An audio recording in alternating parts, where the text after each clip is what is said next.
What's up, Packer fans? Welcome back to the Pack a Day podcast. I'm your host, Andy Herman. You can follow me on Twitter at Andy Herman NFL. Thank you so much for joining me today. Wanted to go over a recent article on CheeseheadTV today. It was by Mark Oldacres. He wrote an article titled, "It's Time to Make AJ Dillon Green Bay's Running Back 1," which I thought was an interesting concept. And I think when you think as a Packer fan, all right, you've got Aaron Jones, you've got AJ Dillon, maybe there's not a differentiating factor there, but Mark had a take that, Dillon should be the guy in Green Bay moving forward. So figured I would touch base on that. One of the key points in his article, and I definitely recommend checking it out again over on CheeseheadTV.com.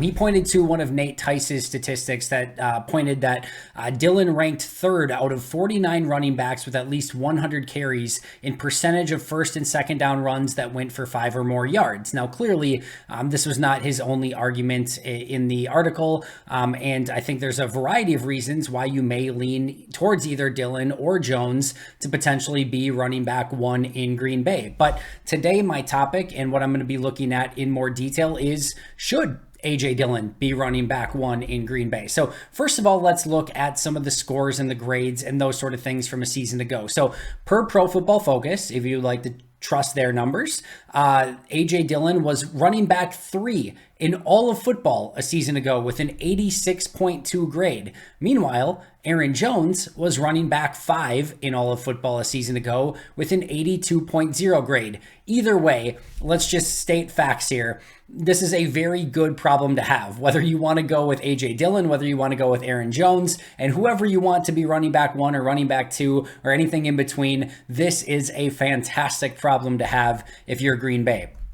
Now, if you'd like to go based off of my grades, I had Aaron Jones graded as a plus 8.6 grade. I had AJ Dillon as a plus 5.7 grade. Now, Aaron Jones did have more snaps. However, he did still grade slightly better on a per play basis, but it was very close. So either way you slice it, whether you want to trust me or whether you want to trust Pro Football Focus, or maybe you just want to trust your own eye test, the point being is that both of these running backs were very good a season ago, and they were very evenly matched. I would also say, to even further this, is you might be thinking, wow, Jones, graded so high and Dillon graded so high, but I don't remember the running game being as explosive or as good last season as it was back in 2020. Well, you're not wrong.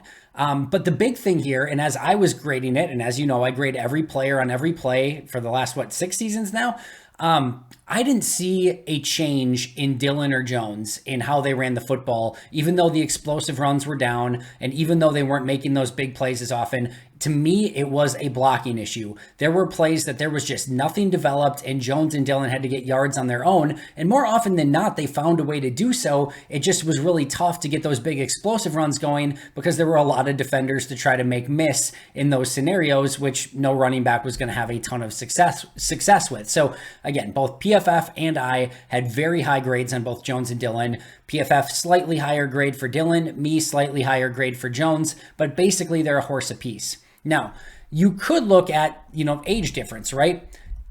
Jones is, for a running back, Jones is starting to get up there in age. However, I do think we need to remember that Mike McCarthy didn't use Aaron Jones a ton in his first couple seasons, right? So while he is getting a little bit older, he didn't have as much wear and tear as a lot of running backs who come in and immediately start playing a ton of snaps. Jones just didn't play that much. And even after that, he had the benefit of having Jamal Williams and then AJ Dillon and not having to do a bunch of 30 carry games or 30 touch games. In fact, I think if anything, most Packer fans were asking for more Aaron Jones, especially early in his career. He didn't get that, and because of that, he doesn't have quite the wear and tear.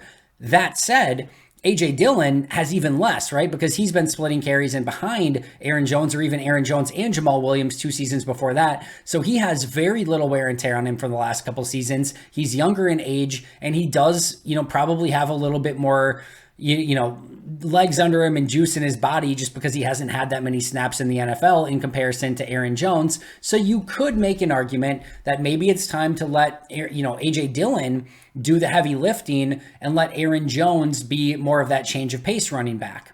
If we're also sort of comparing this to like a thunder and lightning scenario, which isn't totally fair because both of these running backs are really good and can do just about everything. But if you do compare it to the thunder and lightning scenario, usually, not always, but usually it's the Thunder running back, the AJ Dillon in this scenario, who's doing the pounding, right? Pound, pound, pound, pound, pound. And then you bring in Aaron Jones and that defense is already worn down from trying to tackle AJ Dillon, 10 times. And now all of a sudden Aaron Jones come in and you're used to that more prodding style. And all of a sudden Aaron Jones looks like a, lightning bug, just darting around the field. And it makes it that much difference. You just sort of get used to. It's almost like a pitcher throwing, 10 changeups and then all of a sudden maybe the fastball is only 85 miles per hour, but it looks insane because, he just threw a bunch of changeups right before that. So I think there's that piece of it where you could make an argument that maybe it's better to establish Dillon first and start wearing down that defense. And then once that defense is worn down, now bring in your home run hitter. In this case, usually it's the power guy that's the home run hitter. But in this case, the speed guy, the agility guy, the guy that can make people miss in the open field and let him get some of those explosive plays. I think you could certainly make a little bit more of an argument for that. The other thing before I start making my argument one way or the other is that as I watched it a season ago, I would have made the argument, and the grades don't point this out because remember, both Jones and Dillon both graded out very well for both myself and PFF, but I would have made the argument, and I still might make the argument, that it felt at times like Jones and Dillon were actually counterbalancing each other. And what I mean by that is it felt like both of these running backs needed some momentum to be good. And it felt like just when Jones was starting to get some momentum, AJ Dillon would come in. And then just as Dillon was able to get some momentum, Aaron Jones would come in. And it just never felt like either of them could really get into a rhythm of the game because the other one existed. So that's another thing that I want to explore a little bit is there a better way just to use these running backs? So if Jones is running really well, like maybe Dillon was slotted for 5 or 6 carries in the middle of that, but you know what? Let's hold because Jones is just tearing it up right now. And I do believe there is a better way to ride the hot hand. And if somebody's just running really well, let them keep going because I think there is wisdom in that. So that's the other one thing I wanted to explore, at least bring up a little bit, because again, while the grades say no, and while both of these running backs graded out well, I still think there might be meat on the bone where actually both of them could be better. A, because of better offensive line play, but B, maybe there's just a better way to utilize them where they don't get so disjointed and sort of counterbalance each other and sort of take away the momentum from one another. So that is something I would like to see at least explored or maybe done a little bit better in 2022. So my argument here, and what I would say is that Jones and Dillon don't need to have a running back 1 and running back 2 designation. In my opinion, they are both running back 1s. Now, as mentioned just a second ago, I do think you have to figure out the logistics of exactly how that works so that both of them don't counterbalance each other and don't have some sort of issue where you're not riding the hot hand or letting the guy who's having a really great game continue in that rhythm. But how I would look at this is not, Aaron Jones is running back 1 and AJ Dillon is 2 or vice versa. You have to look a little bit more detailed than that. The first thing I would ask is, what is the play call for?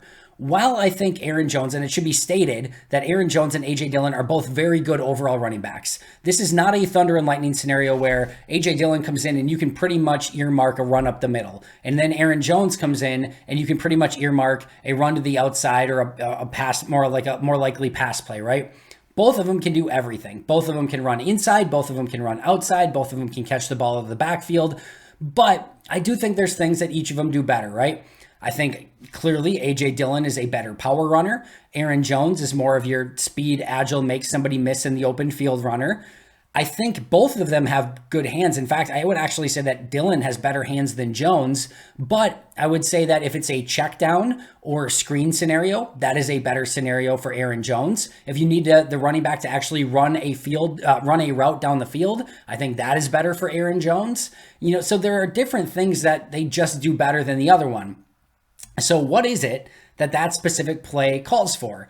And if Jones is better on that play, use Jones. And if Dillon is better on that play, use Dillon. Now, you can't become, predictive, right? So it can't be a situation where, all right, you bring in AJ Dillon and they know what you're going to do. And the beauty there is, I'll say it once again, both of them have the ability to do everything. So you don't just have to play to their specialties, but I do think part of that can go into who do you want on the field? Is it Aaron Jones or is it AJ Dillon? And I also think that there are just ways in general, like regardless of play call, is to utilize both of them to their specific strengths. If the defense is worn down a little bit more, maybe it is time to bring in Aaron Jones and try to get some of those big plays down the field. If you are calling for a wheel route to the outside, maybe make sure that Aaron Jones is in the game and not AJ Dillon in that specific scenario. If the other team, it's fourth quarter, 5 minutes left to go and you're up by 7, yeah, ride AJ Dillon. Let's see if that defense can be demoralized and he can just shove it right down their throats and you can bleed out that clock. Utilize both players' strengths and you're going to be better off. It doesn't have to be, Aaron Jones is running back 1, so he's going to start this game. Whatever that situation calls for, use Jones or Dillon accordingly. The other thing that you want to evaluate is what are the weaknesses of your opponent. This Matt LaFleur offense, especially without Davante Adams this season, is going to be about mismatches and taking advantage of the opponent's weaknesses. If the opponent is weak up the middle and doesn't have good linebackers that are good tacklers, or they're playing a bunch of undersized corners to the outside, by all means, let's get AJ Dillon in that game and let's have him run those guys over, because he certainly should be able to do that. On the flip side, if the linebackers are slow and prodding players and they just don't have the leg speed to match with Aaron Jones, or their linebackers consistently over pursue plays and have more cutback ability, let's use Aaron Jones more in that situation. Or if it's a defense like Kansas City in the Chiefs game in Kansas City a couple of years ago, where they were matching up linebackers with Aaron Jones, let's use Aaron Jones as a wide receiver and get him matched up against linebackers all game. And if they're doing the same thing with AJ Dillon, it doesn't give you as much of an advantage. So what are the weaknesses of your opponent and how can you exploit that? And I guarantee you that is something that Matt LaFleur will be looking at. My fourth question is, most importantly, can you get both of these guys on the field at the same time? And if the answer is no, why the heck not? Because they should be on the field more at the same time. I think we're going to see more of it this season. I know that there's specific, situations and specific plays that just don't fit very well with both a Jones and a Dillon on the field at the same time. But let's get a little bit more of the offense that's baked around having both Jones and Dillon on the field at the same time, because quite clearly they are two of your better offensive players. And this offense should be better if both of them are on the field rather than one of them being on the bench. So I would like to see the offense designed a little bit more so that both of these guys are on the field rather than one of them consistently or constantly being on the bench. The next question is, how can you make both of them more effective? And that goes to my point earlier of, are they counterbalancing each other? What are the best ways that you can make them succeed? Maybe it's not, all right, we're going to go Jones for 6 plays and then Dillon for 5 plays, and then Jones for 6 plays and then Dillon for 5 plays, or vice versa, or whatever. Maybe it's, you know what? We're going to give Jones the first quarter, and if he's running great, we're going to give Jones the second quarter, and then maybe we'll start the third with Dillon, and if he's going great, we'll go the third with Dillon, rather than, making it series by series. Like, let's get them both more ingrained in the game and figure out a way to keep them on that momentum streak, and again, ride the hot hand a little bit more. Part of this goes to whatever is working and what's going against the defense's weakness. Keep riding that. But how can we make both of them more effective? Because as mentioned earlier, I think there's more meat on the bone. Even though both of them were great a season ago, I think both of them can still be better if utilized effectively. Number 6 is, how can you keep both of them fresh for the long run as well?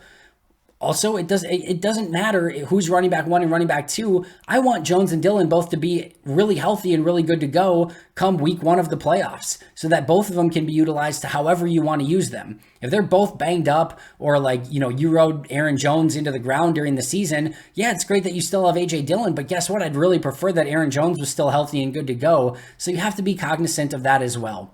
So if the question is it time for AJ Dillon to be running back 1? I don't know. I don't know that it matters. I want both of these guys on the field as much as possible.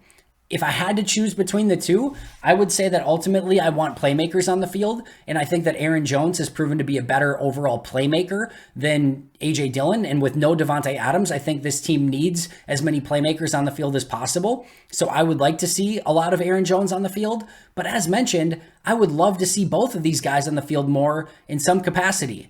Ultimately, at the end of the day, both are great. Both are running back 1s, and I want to see more of both of them in this offense, and I don't really care who's RB1 or RB2. Just get them on the field, utilize their strengths, and let them go to work, because they will do a lot of the heavy lifting for you. Love the article by Mark. Definitely make sure to check it out over on CheeseheadTV. That's going to do it for me today. Always appreciate you, but until next time, and as always, go Pack Go.